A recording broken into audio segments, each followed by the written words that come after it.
the French and Italian governments are officially backing an unsolicited proposal to supply 15 military vessels to the Royal Canada Navy outside of the ongoing competition for the $60 billion contract, documents show.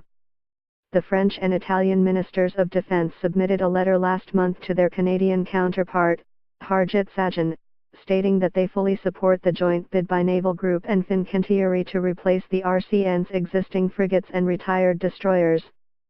The support from the French and Italian governments could give additional weight to the long-shot proposal, which aims to bypass the official procurement process for new Canadian surface combatants.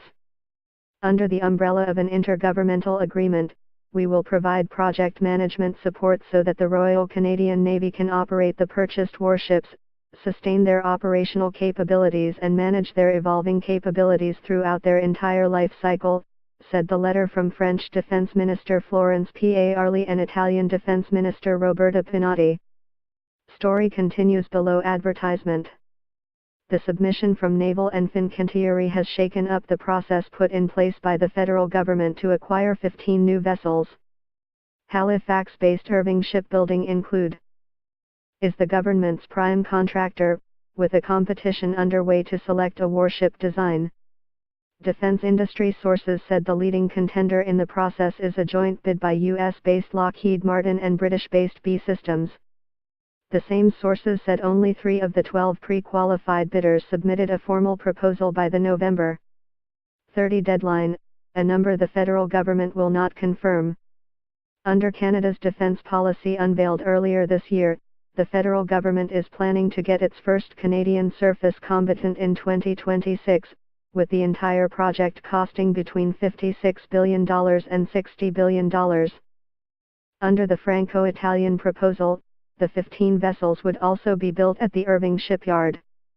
Based on production costs in Europe, the two companies said they could provide the vessels to the Canadian government for $20.9 billion, Euro 13.8 billion, with construction starting in late 2019.